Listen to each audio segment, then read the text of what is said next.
ತುಂಬಾ students dream ಏನಂದ್ರೆ ನಾನು ಕ್ಲಾಸ್ಗೆ ಟಾಪರ್ ಬರಬೇಕು ಅಂತ ಅನ್ಕೊಂಡಿರ್ತಾರೆ. ಆದ್ರೆ ಅವರು ಏನೇ ಟ್ರೈ ಮಾಡಿದ್ರು ಪರ್ಸೆಂಟೇಜ್ ಮಾತ್ರ ಕಡಿಮೆ ಬರುತ್ತೆ. ಇದಕ್ಕೆಲ್ಲ ಏನ್ ಕಾರಣ? ಮತ್ತೆ ನಾವು ಟಾಪರ್ ಬರ್ಬೇಕಾದ್ರೆ ಮಾಡ್ಬೇಕಾಗಿರೋದು ಏನು ಅಂತ ನೋಡೋಣ.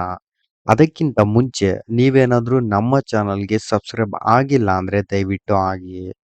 ನಾನು ಫಸ್ಟ್ ಹೇಳೋದು ಮೆಡಿಟೇಷನ್. ಮೆಡಿಟೇಷನ್ ನೀವು ಮಾಡಿಲ್ಲ ಅಂದ್ರೆ ನೀವು ಯಾವುದೇ ಕಾರಣಕ್ಕೂ ಟಾಪರ್ ಆಗಲ್ಲ. ನಮ್ಮ ಮೆಮೊರಿ ಪವರ್ ಇನ್ಕ್ರೀಸ್ ಮಾಡ್ಬೇಕಂದ್ರೆ ಅಟ್ಲೀಸ್ಟ್ 30 ಮಿನಿಟ್ಸ್ ಮೆಡಿಟೇಷನ್ ಮಾಡಬೇಕು. Next protein foods. ಬೆಳಗ್ಗೆ ಎದ್ದು 1 ಲೋಟ ಹಾಲು ಅಥವಾ ಹಸಿ ತರಕಾರಿ ತಿನ್ಬೇಕು.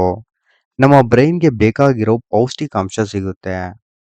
ಊಟದಲ್ಲಿ ತರಕಾರಿನ ಆಯ್ತಿದ್ದೀರಾ ಅಂದ್ರೆ ತಿಳ್ಕೊಳ್ಳಿ, ಯಾವುದೇ ಕಾರಣಕ್ಕೂ ಟಾಪರ್ ಆಗಲು ಸಾಧ್ಯವಿಲ್ಲ. Motivated by your self. ನೀವು ಯಾವ್ದಾದ್ರೂ ಒಂದು ಗುರಿನ ಇಟ್ಕೋಬೇಕು. ಅದನ್ನ ಅಚೀವ್ ಮಾಡ್ಬೇಕಂದ್ರೆ ಇವತ್ತಿಂದ ಪ್ರಯತ್ನ ಪಡ್ಬೇಕು.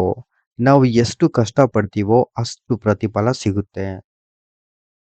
Study regularly. ದಿನ ಓದ್ತಿರ್ಬೇಕು. ಇಲ್ಲ ಅಂದ್ರೆ ಮರ್ತೋಗ್ಬಿಡುತ್ತೆ. ಇವತ್ತಿಂದ ಓದ್ತೀನಿ ಅಂತ ಅನ್ಕೊಂಡು ಸ್ವಲ್ಪ ಹೊತ್ತು ಆದ್ಮೇಲೆ ನಾಳೆ ಓದಿದ್ರೆ ಆಯ್ತು ಅಂತ ಮುಂದಕ್ಕೆ ಹಾಕಿದ್ರೆ ಸಿಲೆಬಸ್ ಕಂಪ್ಲೀಟ್ ಮಾಡೋಕ್ಕೆ ಆಗೋಲ್ಲ. ಪ್ರಾಕ್ಟೀಸ್ ಮಾಡಬೇಕು. ನಮ್ಗೇನಾದ್ರೂ ಮರ್ತೋಗ್ತಿದೆ ಅಂದ್ರೆ ಒಂದು ರಫ್ ಬುಕ್ ಅಲ್ಲಿ ಬರ್ದಿ ಪ್ರಾಕ್ಟೀಸ್ ಮಾಡಿದ್ರೆ ಅದು ನೆನ್ಪಲ್ಲಿ ಇರುತ್ತೆ. ಪ್ರಾಕ್ಟೀಸ್ ಮಾಡಿದ್ರು ನಮ್ಗೆ ಅರ್ಥ ಆಗ್ತಿಲ್ಲ ಅಂದ್ರೆ ಅದನ್ನ ನೋಟಲ್ಲಿ ನೋಟ್ ಮಾಡ್ಕೊಂಡು ನೆಕ್ಸ್ಟ್ ಕ್ಲಾಸ್ ಅಲ್ಲಿ ಟೀಚರ್ ಹತ್ರ ಕೇಳಬೇಕು. Time table. ಇದು ತುಂಬಾ ಇಂಪಾರ್ಟೆಂಟ್.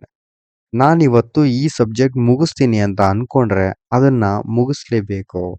ಈ ಟೈಮ್ ಮ್ಯಾನೇಜ್ಮೆಂಟ್ ಟಾಪರ್ ಆಗೋದಕ್ಕೆ ಮುಖ್ಯ ಕಾರಣ. ಅದಕ್ಕೆ ಸರಿಯಾಗಿ ಟೈಮ್ ಟೇಬಲ್ ಫಾಲೋ ಮಾಡಬೇಕು. ನೆಗೆಟಿವಿಟಿ. ತುಂಬಾ ಸ್ಟೂಡೆಂಟ್ಸ್ ಕಡಿಮೆ ಮಾರ್ಕ್ಸ್ ತಗೋತಾ ಇರೋದು ಅವರು ಮಾಡಿರೋ ಫ್ರೆಂಡ್ಸ್ ಇಂದ. ಯಾಕಂದ್ರೆ ಫ್ರೆಂಡ್ ಓದಿಲ್ಲ ಅಂದ್ರೆ ಇವರು ಕೂಡ ಓದಲ್ಲ. ಕೆಲವರು ಓದಿದ್ರು ಓದಿಲ್ಲ ಅಂತ ಹೇಳ್ತಾರೆ. ಅದನ್ನ ನಂಬುದ್ರೆ ನೀವು ತುಂಬಿಡ್ಕೊಂಡು ಹೋಗ್ಬೇಕಾಗುತ್ತೆ. Mobile phone. ನಾವು ಓದ್ಬೇಕಾದ್ರೆ ಯಾವುದಾದ್ರೂ ಎಲೆಕ್ಟ್ರಾನಿಕ್ ಸ್ಟಫ್ ಇರಬಾರ್ದು.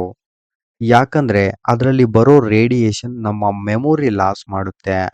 ಅಟ್ಲೀಸ್ಟ್ 30 ಮೀಟರ್ಸ್ ದೂರ ಇಡಬೇಕು. Respect the elders. ನಮ್ಗೆ ನಮ್ಮ ಸರ್ ಕಲಿಸಿಕೊಟ್ಟ ಅದ್ಭುತವಾದ ಪಾಠ ಇದು. ವಿದ್ಯೆಗಿಂತ ವಿನಯ ಮೇಲು. ನಿಮಗೆ ವಿದ್ಯೆ ಬರೋದು ವಿನಯದಿಂದ ಮಾತ್ರ.